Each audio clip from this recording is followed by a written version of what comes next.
Hello dear students, so welcome back to Bodhisattva Learning. Today we will study about geomorphic process. This is chapter of geography class 11th. So be ready, it is very important chapter and very interesting. So geomorphic process क्या होती है?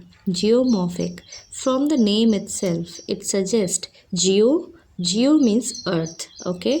Like geography हम लोग पढ़ते हैं, that means we study about earth. Similarly, the geomorphic process tells about earth process.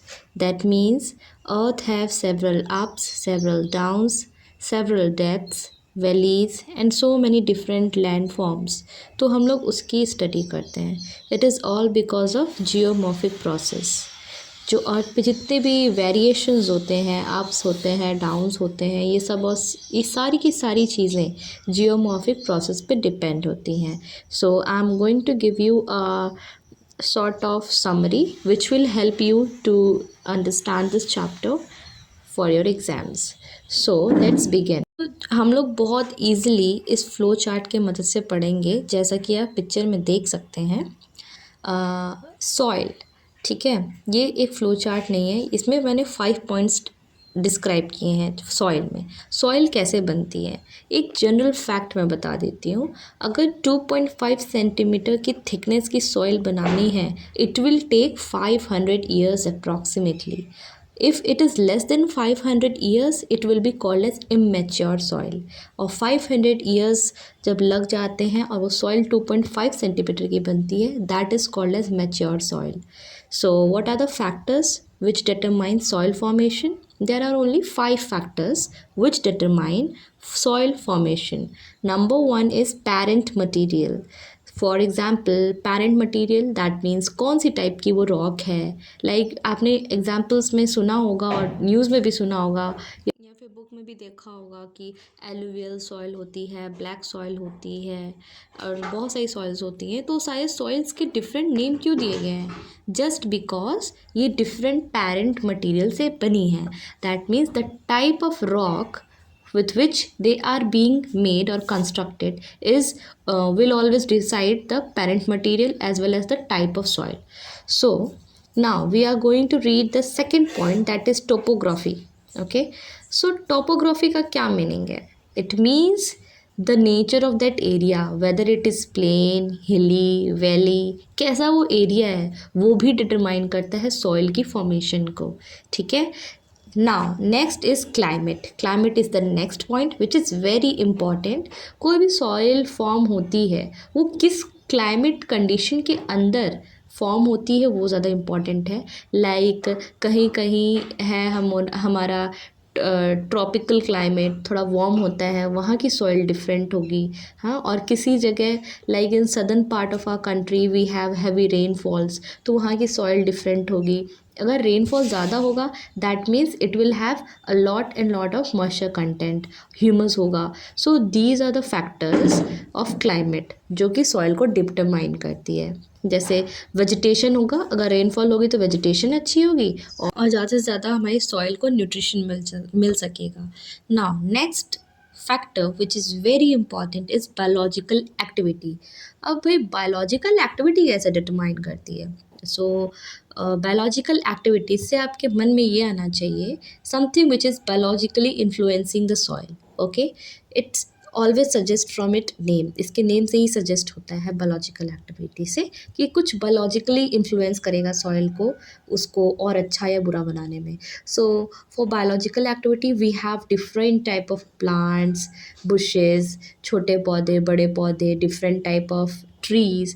ये सारी की सारी जो चीज़ें हैं along with some dead animals, ये सारी की सारी चीज़ें सॉइल में मिक्स होती हैं और तो और सॉइल को बहुत ज़्यादा इन्फ्लुएंस करती हैं अच्छा या बुरा बनाने में.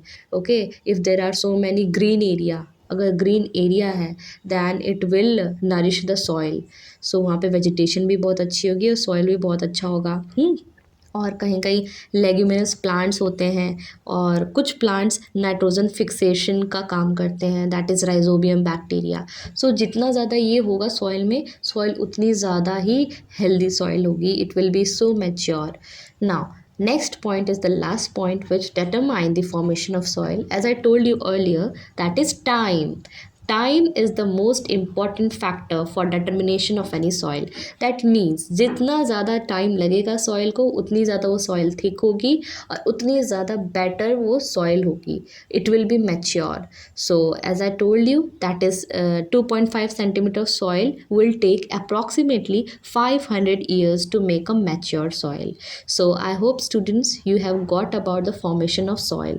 Now we are going to read a very important point that is geomorphic process, जो कि आपकी चैप्टर का हेडिंग भी है। सो अब इसको हम लोग पढ़ते हैं। Geomorphic process, as I told you, it is the process of earth which determines the landscapes landforms of our earth और कॉन्टिनेंटल सिस्टम जो भी है। सो जियोमॉर्फिक प्रोसेस आपने पढ़ लिया।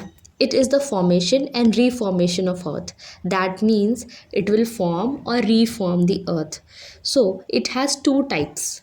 दो फैक्टर्स होते हैं। जियोमॉर्फिक प्रोसेस दो टाइप के नहीं होते हैं, इसके दो फोर्सेस होते हैं जो इसको डिराइव करते हैं। That means one is endogenic forces and other is exogenic forces.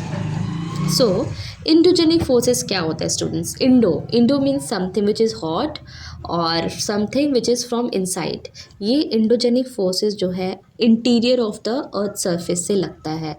ये कैसे लगता है ये आप सिंपली समझ सकते हैं। वोल्केनोस कैसे होते हैं? अंदर से जो हॉट मैग्मा होता है उसके मूवमेंट की वजह से, प्लेट्स की मूवमेंट की वजह से इंडोजेनिक फोर्सेस लगते हैं। सो ये एक सेपरेट पार्ट है।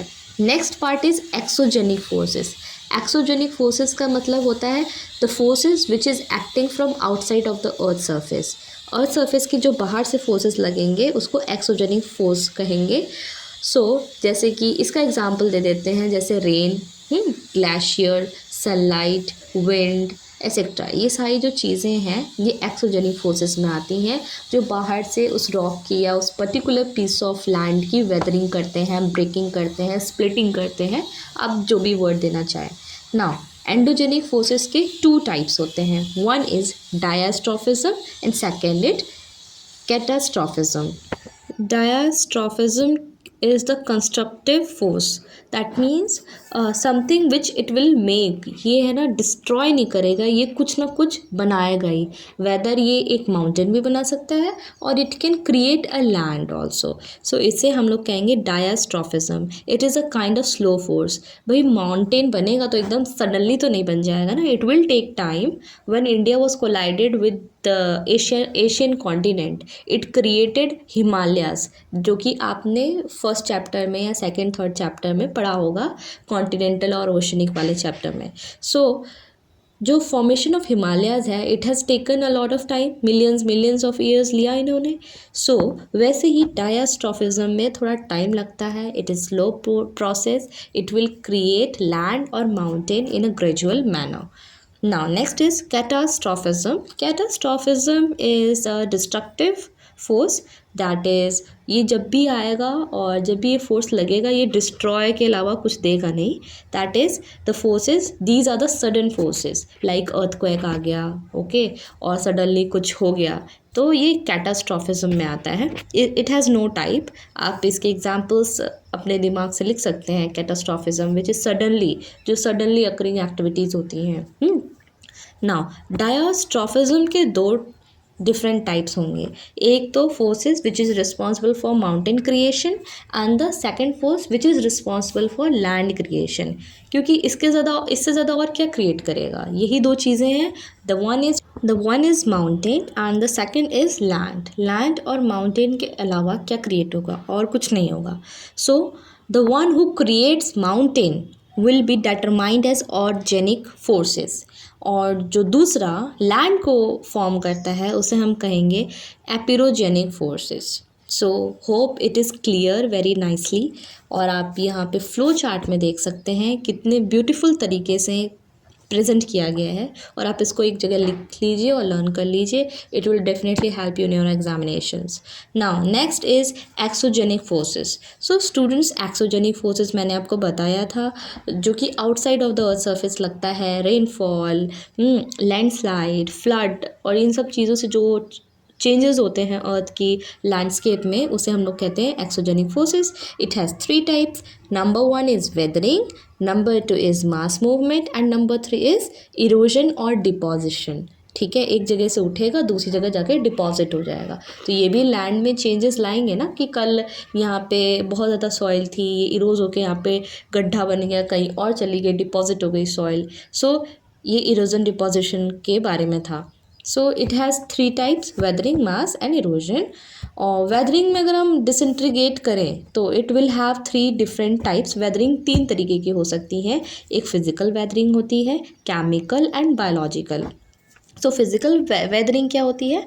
Which is applied, the force which is applied, like human beings कुछ मशीन से उधर एग्जवेशन कर रहे हैं, निकाल रहे हैं, ओके और मशीन से ड्रिलिंग करते हैं। You have seen so many cranes और ड्रिलर मशीन्स जो कि अर्थ के सरफेस में जाती हैं, उसको उसके लैंडफॉर्म के स्ट्रक्चर को डिफरेंट कर देती हैं।